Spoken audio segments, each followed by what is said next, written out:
Since 2001, close to 500 artists have passed through the doors of Normandell House at Mount Bruce, once a clockmaker's grand family home, seeking space to devote themselves fully to their craft.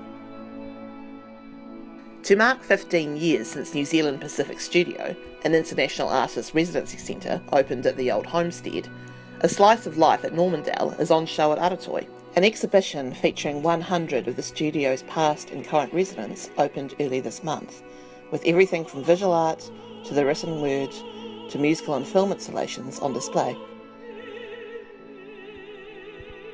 The exhibition was opened with 2 concerts, paying tribute to the range of artworks produced and different cultures housed at the studio over the years, starting with an opera libretto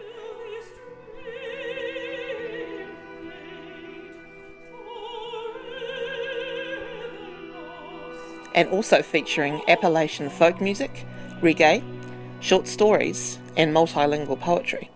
The sky falls grey from the garden.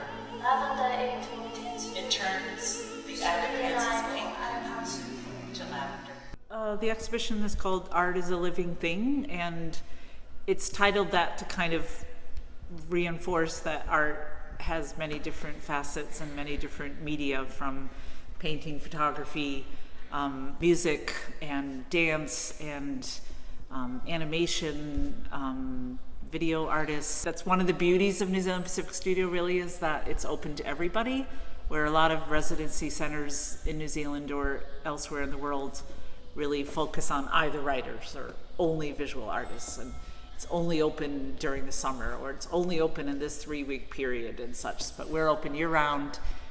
So it's alive all year round. It's our 15th year, so this exhibition is kind of celebrating our past 15 years.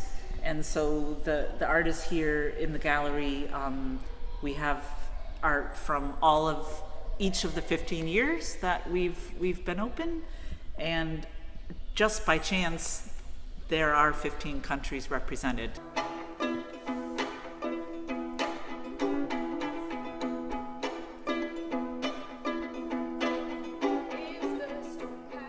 Normandell House, an elegant structure of concrete and locally milled timber, was built in 1911 by renowned Masterton clockmaker Christopher Burton.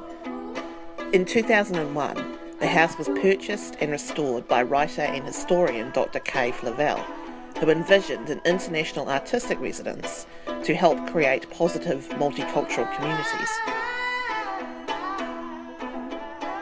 This is the writing house, the thinking house, the art house, the tasseography house, Kaiporodo house.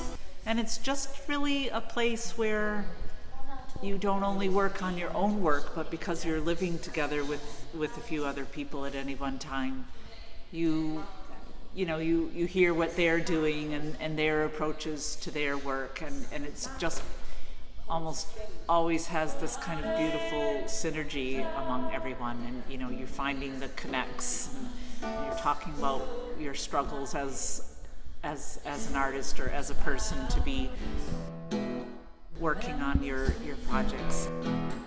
Remember to rest. The studio has various fellowships and funded residences available for artists. For example, this year's Friends of Aratoi Fellow is Australia-based Michelle Hawkins, who has used her time at the studio to begin writing Paiako, an opera inspired by her journey to reconnect with her Māori heritage.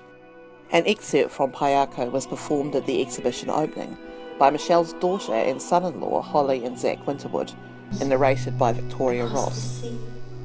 Across the mountains, across the streams, across the sand and grass, through the trees and among the ferns. Seek until you find the river of the whānau, the river that runs on and on without end. This opera really began with a personal journey, a journey to find our own whānau and to find our own place of being and identity. The story of a young woman who's born in some country and she doesn't know that she's Maori, and her ancestors call to her in her dreams. asking her to come home and to find them.